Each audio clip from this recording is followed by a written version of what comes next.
भारत माता की, भारत माता की, छत्रपती शिवाजी महाराज की, धर्मवीर छत्रपती संभाजी महाराज की, भारतरत्न डॉक्टर बाबासाहेब आंबेडकरांचा, भारतरत्न डॉक्टर बाबासाहेब आंबेडकरांचा।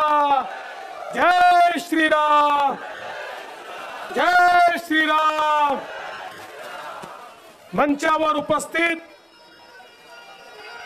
महाराष्ट्राचे आपले अध्यक्ष चंद्रशेखर बावनकुळेजी, आपल्या लोकप्रिय उमेदवार श्रीमती नवनीतताई राणा, जोगेंद्र कवाडे सर, रामदास तडसजी, डॉक्टर अनिल बोंडेजी, प्रवीण पोटेजी, युवा स्वाभिमानचे स्वाभिमानी नेते रवी राणाजी, प्रतापदादा अडसळ, आशिषजी देशमुख, सचिनजी खरात, निवेदिताताई चौधरी, जयंतजी डेहनकर, विजयजी हरगुडे, शिवराय कुलकर्णी, किरणजी पातुरकर, किरणताई महल्ले, जगदीश भाऊ गुप्ता, प्रमोदजी कोरडे, रुपेशजी खडसे, अरुणजी पडोळे, रमेशजी बुंदिले, प्रभुदास भिलावेकर, चरणदास इंगोले, पंकज जाधव, निळकंठ कात्रे, रवींद्र खांडेकर, राजेश वानखेडे या ठिकाणी उपस्थित भारतीय जनता पार्टी, शिवसेना, राष्ट्रवादी, रिपाई, युवा स्वाभिमान, लवजी शक्ती सेना आणि आपल्या तमाम महायुतीचे घटक पक्षाचे नेते आणि उपस्थित भगिनी आणि बंधूंनो, सर्वप्रथम मी तुम्हाला एक खुशखबरी देणार आहे। एक अत्यंत चांगली घटना झाली आहे। आमच्या नवनीत राणांवर जे लोक बोट उचलत होते त्यांना आज सुप्रीम कोर्टाने जबाब दिलाय आणि आताच 10 मिनिटांपूर्वी सुप्रीम कोर्टाचा निर्णय आलाय आणि सुप्रीम कोर्टाने नवनीत राणांचं सर्टिफिकेट पूर्णपणे वैध ठरवलेलं आहे।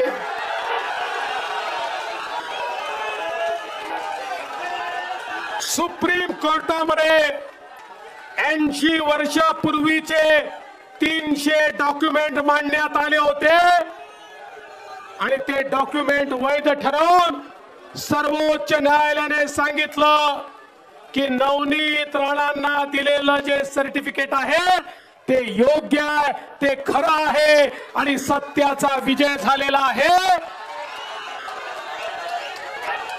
आणि जे लोक पोपटासारखे बोलत होते त्यांच्या थोबाडात झापड बसलेली आहे।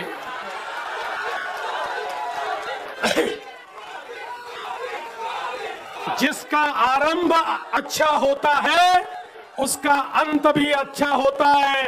अरे फॉर्म भरायच्या दिवशी सुप्रीम कोर्टाचा आशीर्वाद मिळाला आणि काउंटिंगच्या दिवशी जनतेचा आणि मोदी साहेबांचा आशीर्वाद मिळून नवनीत राणा प्रचंड मताने या ठिकाणी खासदार होणार आहेत। याबद्दल आता कोणाच्या मनामध्ये शंका नाही।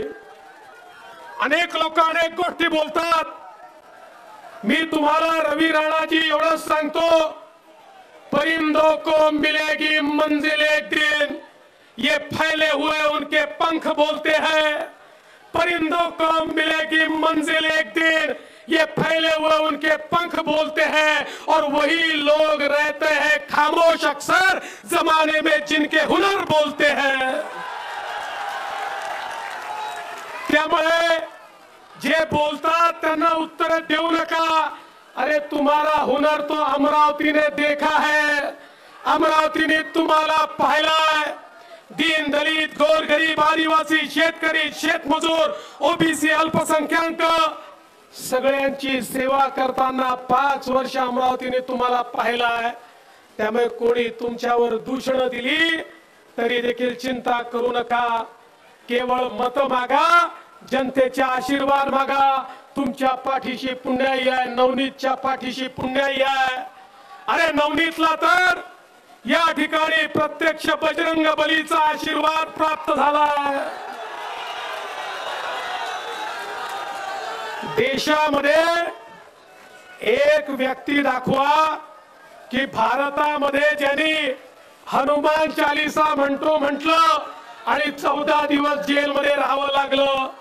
या महाविकास आघाडीला आणि उद्धव ठाकरेला मला विचारायचं आहे, उद्धव ठाकरेजी सांगा, हनुमान चालीसा भारतात म्हणायची नाही तर काय पाकिस्तानामध्ये जाऊन म्हणायची? आणि यांची नियत कशी आहे बघा, महिलांच्या प्रति यांची नियत कशी आहे बघा. ते राहुल गांधी म्हणतात हमको हिंदू समाज की शक्ति को समाप्त करना है. हिंदू समाजातली शक्ती म्हणजे काय? माझी आई अंबाबाई ही हिंदू समाजातली शक्ती आहे. दुर्गा माता हिंदू समाजातली शक्ती आहे. या ठिकाणी बसलेली सगळी मातृशक्ती ही खऱ्या अर्थानं आम्ही शक्ती मानतो. आमच्या मातृशक्तीला, आमच्या अंबाबाईला, आमच्या दुर्गा मातेला समाप्त करण्याचा प्रयत्न राहुल गांधी करतायत. राहुलजी एवढंच लक्षात ठेवा, अरे तुमच्यासारखे कित्येक आले आणि चालले गेले, पण या शक्तीला कोणी संपवू शकलं नाही. कारण या देशात नाही तर पृथ्वी तलावर एक एक माणूस जन्माला येतो, तो केवळ आणि केवळ शक्तीमुळे जन्माला येतो. आई रूपी शक्ती त्याला जन्माला घालते, म्हणून तो या ठिकाणी जन्माला येतो. छत्रपती शिवराय तयार झाले कारण आई जिजाऊंची शक्ती त्यांच्या पाठीशी होती. आमची शक्ती आई जिजाऊ आहेत. त्यामुळे अशा प्रकारे शक्ती संपवण्याचा प्रयत्न करणारे राहुल गांधी असतील किंवा हनुमान चालीसा म्हटली म्हणून 12 तास उभं ठेवून त्या ठिकाणी 14 दिवस जेलमध्ये ठेवून एका महिलेला पाण्याविना आणि बाथरूम विना उभं ठेवणारे हे महाविकास आघाडीचे नेते असतील. हे संपतील पण आम्हाला ते संपवू शकणार नाही, हे सांगण्याकरता या ठिकाणी मी आलो आहे. बंधू भगिनींनो, ही निवडणूक नवनीत राणांची नाही, ही ग्रामपंचायतची महापालिकेची निवडणूक नाही, ही निवडणूक देशाचा नेता निवडण्याची निवडणूक आहे. देशाचा प्रधानमंत्री कोण असेल, देशाचं नेतृत्व कोण करेल, कोण या देशाला मजबूत करू शकतं, याची ही निवडणूक आहे. आणि या देशाच्या जनतेने ठरवलाय या देशाची कमान मोदीजींच्याच हातामध्ये द्यायची. तिसऱ्यांदा मोदीजींना आपण निवडून देणार आहोत, कारण या देशामध्ये मोदीजींनी गरीब कल्याणाचा अजेंडा चालवला. एक असा प्रधानमंत्री ज्यांनी जात पाहिली नाही, धर्म पाहिला नाही, पंथ पाहिला नाही, भाषा पाहिली नाही. मोदीजींनी सांगितलं जात धर्म पंथ सगळं गरीब आहे. गरीब कुठल्याही जातीचा असो, गरीब कुठल्याही धर्माचा असो, गरीब कुठल्याही पंथाचा असो, मी त्याला घर देईन, मी त्याच्या घरी पाणी देईन, मी त्याच्या घरी वीज देईन, मी त्याच्या घरी गॅस देईन, मी त्याच्या घरी शौचालय देईन, मी त्याला कर्ज देईन, मी त्याला त्याच्या पायावर उभं करीन. आणि मोदीजींनी काय चमत्कार करून दाखवला. 10 वर्षामध्ये 25 कोटी गरीब हे गरिबी रेषेच्या बाहेर आले. जगाच्या पाठीवर मोठ्या मोठ्या अर्थशास्त्रांना जे जमलं नाही ते चहा विकणाऱ्याचा मुलगा नरेंद्र मोदी पंतप्रधान झाल्यानंतर त्यांनी करून दाखवलं. 25 कोटी लोकांना गरिबी रेषेच्या बाहेर काढलं.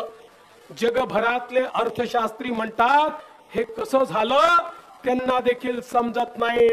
पण या ठिकाणी एक संवेदना होती, गरिबाकरता काम करण्याची इच्छा होती. जीवनातला क्षण आणि क्षण, रक्ताचा कण आणि कण हा गरिबाला समर्पित होता. आणि म्हणून मोदीजी हे करू शकले. आज 25 कोटी लोक जे झोपडीमध्ये राहायचे, झोपडीमध्ये ते पक्क्या घरात राहतात मोदीजींमुळे. 50 कोटी लोक ज्यांच्या घरी नव्हता, पाणी दुरून आणावं लागायचं, घाणेरडं पाणी प्यावं लागायचं, 50 कोटी लोकांच्या घरामध्ये शुद्ध पिण्याचं पाणी पोचवणाऱ्या व्यक्तीचं नाव आहे देशाचे प्रधानमंत्री नरेंद्र मोदीजी. 35 कोटी लोक असे होते ज्यांना वीज मिळत नव्हती, त्यांच्या घरापर्यंत वीज पोचवण्याचं काम हे मोदीजींनी केलंय. आणि हे सगळं करत असताना एकीकडे गरीब कल्याणाचा अजेंडा, दुसरीकडे शेतकरी कल्याणाचा अजेंडा आणि तिसरीकडे महिला कल्याणाचा अजेंडा। रवी राणा, आता लक्षात ठेवा, पुढचा जमाना तुमचा नाही, पुढचा जमाना नवनीत राणांचाच आहे। कारण आता मोदीजींनी सांगितलंय, आता मंचावर बसलेल्यांनी लक्षात ठेवा, 2029 साली तुमच्यातले अर्धे लोक दिसणार नाही, अर्ध्या महिला या ठिकाणी बसल्या असतील, कारण मोदीजींनी सांगितलंय 2029च्या महाराष्ट्राच्या विधानसभेमध्ये 33% महिला आमदार आणि देशाच्या लोकसभेमध्ये 33% महिला खासदार, महिला राज मोदीजी आणणार आहेत। आणि म्हणून महिलांचा आशीर्वाद मोदीजींना। आज मोदीजींनी 31 कोटी महिलांना मुद्राचं कर्ज दिलं। 31 कोटी महिला पायावर उभ्या राहिल्या नाहीत, 31 कोटी परिवार पायावर उभे राहिले। कारण एक महिला जेव्हा पायावर उभी राहते ती आपल्या परिवाराला पायावर उभं करते। हा चमत्कार मोदीजींनी करून दाखवला। 83 लाख बचत गटांना 8 लाख कोटी रुपये, 8 लाख कोटी म्हणजे किती शून्य लागतात मला देखील समजत नाही, एवढे 8 लाख कोटी रुपये मोदीजींनी 83 लाख बचत गटांना दिले आणि सांगितलं, माझ्या महिला जेव्हा पायावर उभ्या राहतील त्याच वेळी माझा देश समृद्ध होऊ शकेल। मोदीजींनी सांगितलं, माझा आदिवासी समृद्ध झाला पाहिजे। 16,000 कोटी रुपयाची योजना आदिवासींकरता तयार केली। स्टँड अप सारखी योजना तयार करून आमच्या शेड्यूल कास्ट, आमच्या अनुसूचित जातीच्या लोकांमध्ये, युवकांमध्ये उद्योजक तयार झाले पाहिजे। देशाच्या प्रत्येक ब्रांचला सांगितलं, जी ब्रांच बँक नाही, बँकेची प्रत्येक ब्रांच ती जर अनुसूचित जातीच्या तरुणांना त्या ठिकाणी लोन देणार नाही तर मी त्यांचा लायसन्स कॅन्सल करून टाकेन। प्रत्येक ब्रांचला अनुसूचित जातीच्या युवांना त्या ठिकाणी खऱ्या अर्थानं लोन द्यावं लागलं आणि 12 बलुतेदारांकरता त्या ठिकाणी योजना आणून मोदीजींनी आमच्या ओबीसी समाजामध्ये पारंपरिक जे लोक काम करतात अशा लोकांच्या जीवनामध्ये परिवर्तन आणण्याचं काम केलं। आणि म्हणून बंधू भगिनींनो, प्रत्येक समाजाला, प्रत्येक घटकाला मोदीजींचा आशीर्वाद आणि मोदीजींची मदत मिळाली। आता आपल्यावर ही वेळ आहे, मोदीजींनी आपल्याकरता काम केलंय, मोदीजींना आशीर्वाद देण्याची संधी आहे। आता ज्यावेळी कमळाचं बटन आपण दाबू, आपलं मत हे केवळ नवनीत राणांना नाही, आपलं मत थेट मोदीजींना मिळणार आहे। या ठिकाणी उमेदवार कोण आहे महत्वाचं नाही, आता 2च खेमे आहे, एक खेमा मोदीजींचा, दुसरा खेमा राहुल गांधींचा। नवनीत राणांना दिलेलं कमळाचं वोट हे मोदीजींना मिळेल आणि इतर कुठल्याही कॅन्डिडेटला, उमेदवाराला दिलेलं मत हे राहुल गांधीच्या खेम्यात जाणारं मत आहे। आणि म्हणून तुम्हाला ठरवायचं आहे, सांगा कोणाला मतदान करायचंय, कोणाला, कोणाला, महिला कोणाला, माता भगिनी कोणाला। मोदीजींना मत द्यायचं तर आपण नवनीत राणांच्या कमळाचं बटन दाबून रेकॉर्ड वोट्सने त्यांना निवडून आणा, एवढीच विनंती करतो। नवनीत राणा 5 वर्ष एकही दिवस घरी बसलेल्या नाहीत, या ठिकाणी जंगलामध्ये, आदिवासी भागामध्ये सगळ्या गोरगरिबांपर्यंत नवनीत राणा गेले आहेत। आता तुम्ही त्यांना आशीर्वाद द्या, एवढीच विनंती करतो आणि माझं बोलणं संपवतो। धन्यवाद, जय हिंद।